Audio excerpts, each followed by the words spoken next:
కూడా రొట్టెల పండుగ రావాలని పదే పదే కోరటం జరిగింది. ఆనాడు నా పొరపాటు నేను రాలేకపోయాను. కానీ ఈరోజు విఆర్ హై స్కూల్ ఓపెనింగ్ దగ్గర నుంచి మన గౌరవ మంత్రివర్యులు నారాయణ గారు స్వయంగా ఫోన్ చేసి స్కూల్ ఓపెనింగ్ కూడా ఉంది అని చెప్తాంతో గతంలో ఆయన అజీజ్ గారు కోరారు.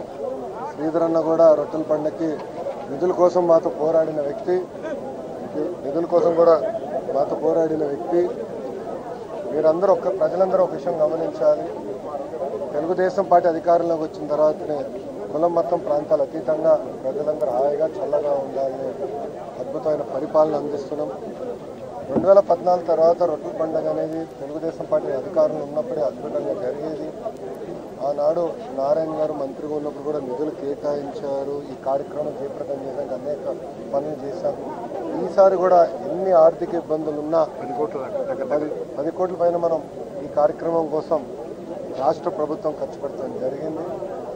తెలుగుదేశం కానివ్వండి, కూటమి ప్రభుత్వం ఆలోచన ఒకటే, తెలుగోళ్ళు ఎక్కడున్నా హాయిగా చల్లగా ఉండాలి, దేవుడు ఆరోగ్యంగా చూసుకోవాలనే లక్ష్యంతో అందరం ప్రార్థిస్తూ ఉంటాం. ఈరోజు రొట్టెల పండుగలో చాలా చర్చించాం, ఏ రొట్టె తీసుకోకూడదని కానీ చర్చించాం. నేను బలంగా నమ్మేది బాబు గారు ఆరోగ్యంగా ఉంటే రాష్ట్రం సుభిక్షంగా ఉంటుంది, రాష్ట్రం బాగుంటుందని బలంగా నమ్మేది. అందుకే ఆరోగ్య రొట్టె తీసుకుంటాం జరిగింది. ప్రజల ఆశీస్సులు ఎప్పుడు కూటమి ప్రభుత్వానికి ఉండాలా. ఏ బాధ్యత అయితే మమ్మల్ని గెలిపించారో ఆ బాధ్యతతోనే మేము పనిచేస్తాం. ఇచ్చిన ప్రతి మాట నిలబెట్టుకుంటాం. అహర్నిశలు ప్రజల కోసం పనిచేస్తాం. దాదాపు 50% మంది మొదటిసారి ఎమ్మెల్యేలు అయిన వాళ్ళు ఉన్నారు.